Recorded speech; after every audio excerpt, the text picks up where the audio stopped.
Hello dear students, this session is intended to discuss with you the details of statistical quality control as a part of your last module in industrial engineering. So we already have a discussion, have a brief introduction to what is quality control, and some other topics that we need to have a look into is what are the difference between inspection and quality control, and type of inspection methods that we generally follow. You'll be having different type of testing and inspection method. You already may be knowing about destructive testing and non-destructive testing also.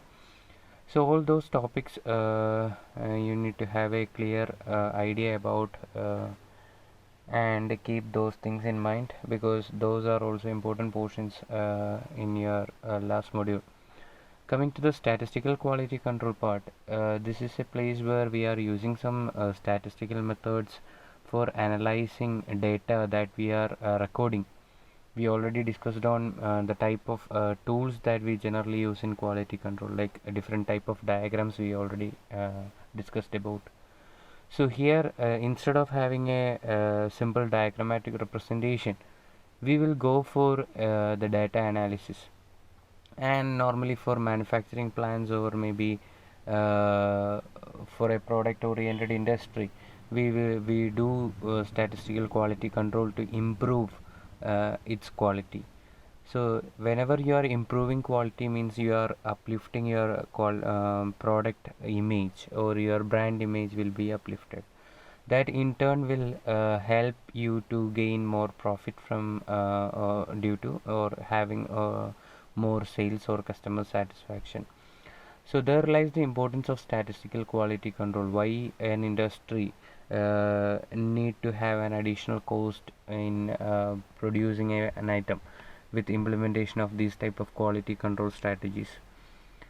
You may be aware of terms like normal distribution, Six Sigma, that is standard based on standard deviation and all. So all those things we need to have a basic idea while we are dealing with the statistical quality control. So coming to the definition for the statistical quality control, these are actually some statistical techniques that are employed to control, improve and maintain the quality, or to solve some of your problem, because always you will be having a data that is generated.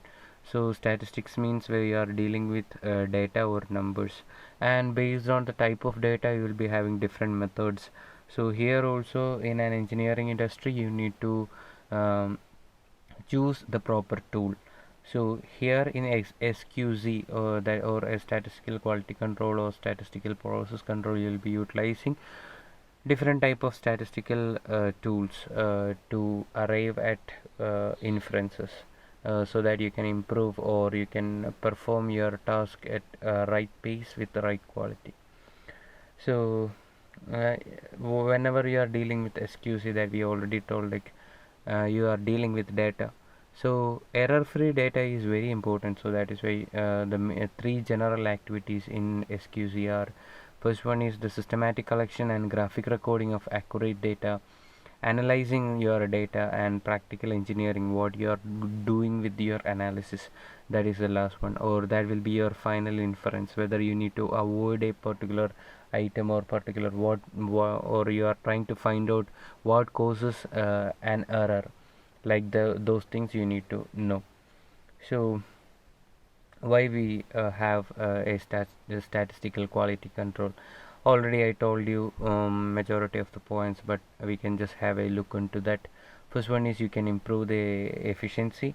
You can improve the rapid and efficient inspection in a minimum cost if you are having a quality control strategy, statistical one in place. Reduction of scrap, effective pressure for quality improvement you can provide. Easy detection of fault you can have, increases output and reduces wasted machine and man hours. That is very important to control the cost of a product being manufactured. better customer relationship because you are having better product quality, and you can reduce your bottlenecks in manufacturing process, and you can ensure higher productivity. These are the major benefits of having a statistical quality control in place. So when we are having statistical quality control, it can have of two types. It can be for a process being controlled, that is a continuous one, and you can have a sampling process. In both the cases, in a process control, you are continually recording all the data that you are having, and in sampling, you will be taking out or picking out samples for your data input. And whatever data you are having, you can classify into two types, that is, you will be having variables and attributes. So variable means, say for example in SPC, that is process control, you will be having, you can have variables charts and attribute charts. Variable means your data will be definitely in fractions, very easy to tell you, and attributes will be only counts, that the won't be or they may not be much fractions in that. So that is all about variable charts and attribute variables and attributes. Coming to the chart type, we will be having an different methodologies to follow in for variable chart and attribute chart. So now we can just have a discussion on what is actually a control chart. So it's a graphical, again it's a graphical representation of the collected information, and the graphical representation will be based on certain factors that will influence your process or influence your relationship in production. Say a control chart, it is actually a device that specifies the state of statistical control, that your quality control strategy is in the right way, or whether it is going wrong. And it's a device for attaining statistical control over the data being used, and it's a device to judge whether statistical control has been attained, or whether you are going out of control. So the control chart will definitely help you to detect any variation in processing, and that will be the warning. If anything that goes beyond control, that definitely you can have a control. So this is a very important thing, what are actually the causes of variation in a production system. Now we can discuss on a production system, where you need to know about major causes of production failures, or the errors that happen in your production. It can be have of two types, like you can have assignable causes and common causes. um, it can be also called as yeah, definitely you can call it as like assignable causes and common causes. Common causes are very inherent in the process, because like about say for example, vibration of a machine, that is a common cause. Similar like the fatigue of your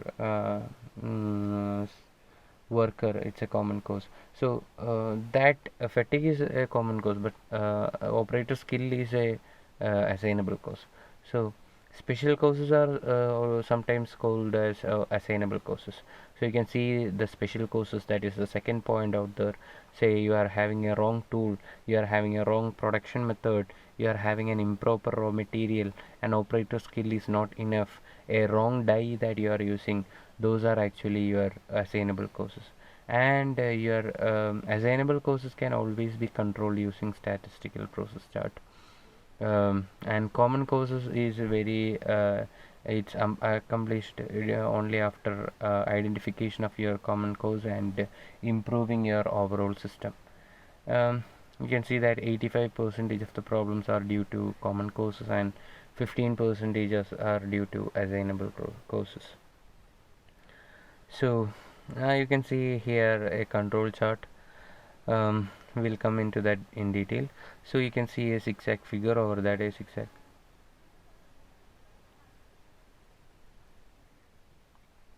So as you can see, this is a control chart. Here what we actually try to do is, with the data that we are derived from your, say from the floor or the production place, we'll be trying to find out some inference, or you will be trying to arrive at some inference based on the chart. Say you can see here like the difference between a special course and common course. A random change from the pattern will be definitely a special course. And if you are having, you can see the red line, red graph over there, that is an unstable process, and that may be due to a common course.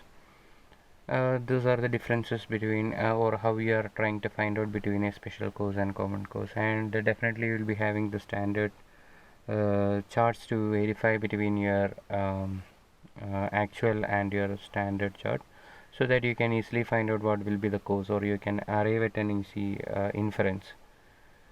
And now we can go to our thing, where we have to discuss on actually based on variable we need to discuss more on variable chart. So two types of data that I already told you, like variables and attributes. Variable will be a continuous data that, for reason as I told, like it definitely have fractions in will be having fractions. Attributes will be only number or say percentage defective items or counts only. It's a discrete data. It's not a not a continuous one. We can count it easily, but variable we can't count it, but we can measure it based on the length, weight, time, temperature, diameter, etc. So it's a continuous data. So whenever you are telling a specification about a particular product, its length, its breadth, its diameter or something like that, definitely we will be having some measurements. If you are telling something about say something stored in at a particular temperature, then we will be definitely telling about the temperature in degrees Celsius or Fahrenheit. So difference between the type of data, please keep in mind. And what assignable courses and common courses, you have to keep in mind what are the general causes of causing making errors in your production line. And coming to the control charts, based on your variable and attribute, you can have two types of chart. That is, variable will be dealt by your variable chart, and the attribute will be dealt by attribute chart. Variable charts will be of type R and X bar commonly, or S and X bar. Attribute charts will be dealt by, or you'll have to do with P and C chart or NP like charts, but based on your syllabus, we will be discussing only about your R and X bar chart in detail. So for that we are taking that particular topic, like control charts for variables. And control chart for variables, we are not going to S chart and all. We will be dealing only with X bar and R chart, where X bar is actually your average X bar that we normally do in statistics. X bar is your average and R will be your range. So X bar will specify the average of your data or your observations in each sample, and R will be the range of each observations that you are having in a particular sample. So you can read along in this one. That is, variable control charts that are most commonly used are average X bar or range R chart. X bar chart, it actually shows the centering of the process. That is, it shows variations in the averages of samples. It's the most commonly used variable chart. You can X bar chart is most commonly used because that is enough for coming into some say inference. R chart actually shows the uniformity of your process, uniformity or consistency of the process, and it actually shows the variations in the ranges of samples. And the chart is used to measure the spread of your observations, or spread of your process, how it's going on. So a combination of X bar and R chart will be utilized for arriving at inferences. So now we can now please listen very carefully. Please have a notepad with you, and you can have you can take some notes. Like in every control chart there will be some specifications, like you'll be having a center line, you will be having an upper control limit, that is UCL, and a lower control limit, normally LCL. That is a common thing for all type of control charts. So here for X bar and R chart, we need to find out the center line, upper control limit and lower control limit. So X bar on the left side, you can see X bar we already told, like it's the mean or the average. So X bar of something can be found out by, they say, sigma xi by n, where n is the sample size or number of entries in your sample. And similar to that, range is actually your maximum value minus minimum value, that is the range. So x max minus x minimum will be your range, so please keep that in mind. Based on the X bar and R value, we'll be fixing our upper control limit and lower control limit. So definitely you will be having different samples, and each sample will be having a very number of say different number of observations, say 10 observations each in all observations, each sample. So you need to find out the average of your all samples, that will be taken as your X double bar. So X double bar will be your sigma of X bars of G samples, where small letter G samples, and your R bar will be your averages of your, or mean of your ranges in G samples. So average of range and average of sample average we will be taking. So X bar chart will be actually showing you average of sample averages, and R chart will be showing your average of ranges. So the equations is very important, that is X bar, X double bar, it's actually not clear, now we can see it's actually X double bar, that is sigma X bar by G, where G is the number of samples, that is it's also equal to CL X bar, where CL X bar, that will be your center line. Now that you find out the center line for X and R chart, now we can now we can go to the equations for UCL and LCL, that is upper control limit and lower control limit for both X bar and R chart. So here you can see UCL for X bar is X bar plus A2 into R bar. Lower control limit LCL X bar will be equal to X bar minus A2 into R bar. UCL of R chart will be D4 into R bar, and UCL of R chart will be D3. Sorry, LCL of last one, it's an error, it's not, see, it's the lower control limit. LCL of R bar chart will be D3 of R bar. Please keep that correction in your notepad. What is actually your A2, D3 and D4? It's no terms that we are actually discussing. So A2, D3 and D4, actually you will get it from your normal distribution table. Normal distribution table is actually formulated based on your normal distribution curve, and we will be making all these X bar and R chart will be based on your Six Sigma. Six Sigma is actually a quality say a quality enhancement strategy, where it tries to ensure that around more than 99% of your output is under tolerance limits, or in between your upper control limit and lower control limit.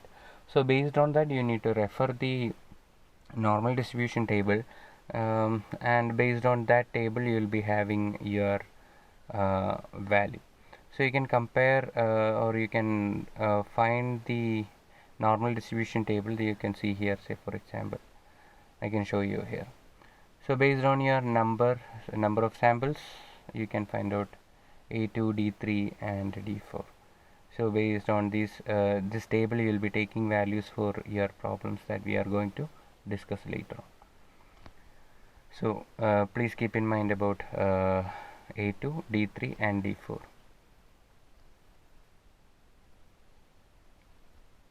So we can have a small example to find out your things. See, This is a first question where I am discussing with the control chart for variables. Say mean values, I am directly given with mean values and ranges of data from 20 samples. Say the sample size is 4 as shown in the table below. So you can see here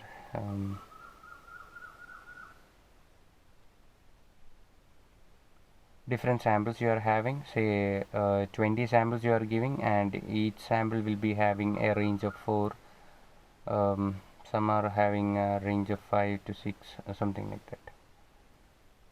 So what you need to do is you need to take the sum of mean of 20 samples.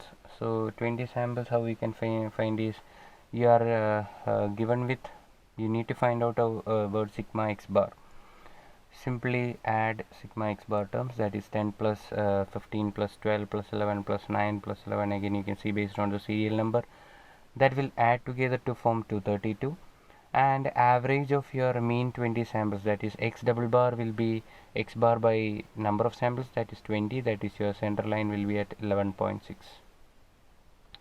Similarly, you can find out the average of ranges of your 20 samples, that is you sum up your ranges 4 plus 4 plus 5 plus 4 plus etc. based on the 1 2 3 4 serial numbers, and continues up to 20, divided by 20, that is the number of samples. You will get 4.15, that will be the center line of R chart. Now you need to find out your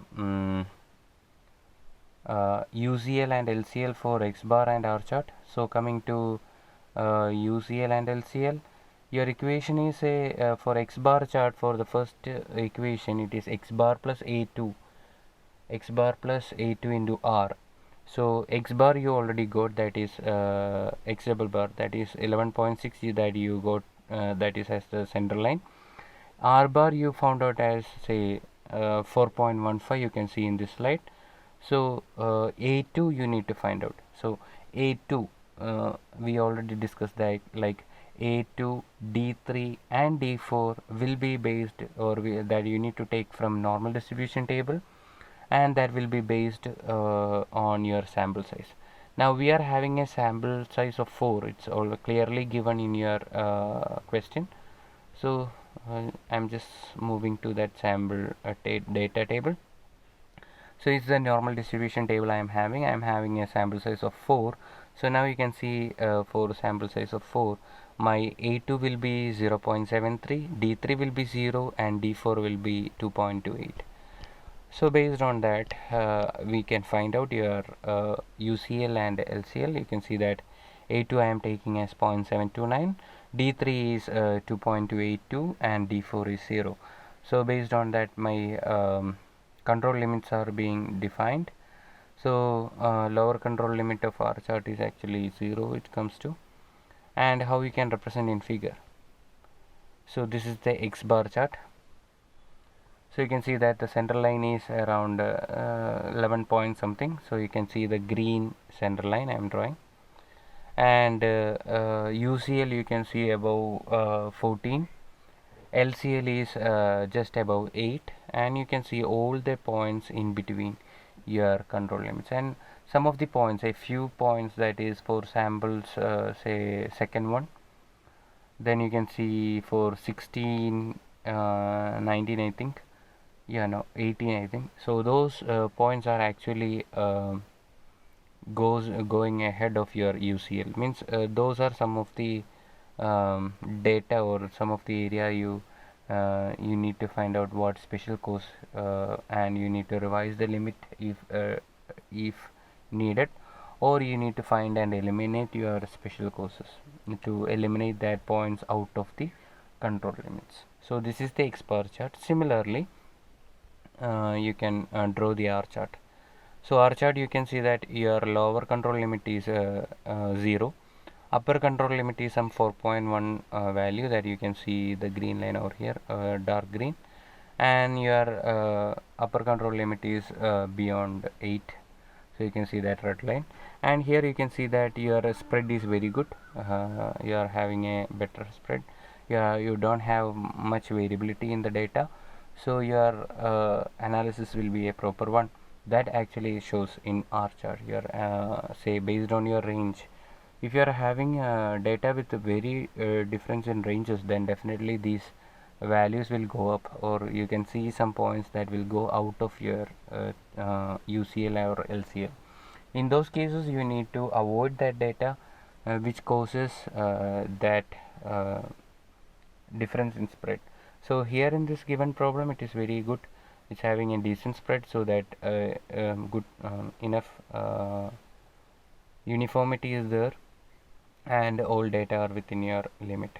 Here in the X bar chart, your sample data at 2, 16 and 18 are slightly above your UCL, and you need to find out proper effort and proper methodology to find, or proper you need to work out to find out the special cause, and you need to revise the limit, or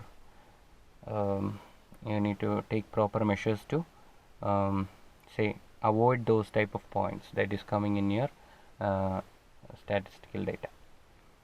That's actually the errors that you are happening. Say for example, if you are having a diameter specification, like say you are having a diameter 10 plus or minus 2, that is your diameter can vary between 8 and 12, so any value between 8 and 12 is accepted. And definitely if a diameter that you are machined diameter is some 7, you can't accept that. So the same thing is same thing you can see over here in the X bar chart. Anything beyond upper control limit or lower control limit is not advisable, or that will actually give a warning to you whether you need to control that defective cause of that defect. Okay, so there's a basic review about basic overview about your R chart and X bar chart.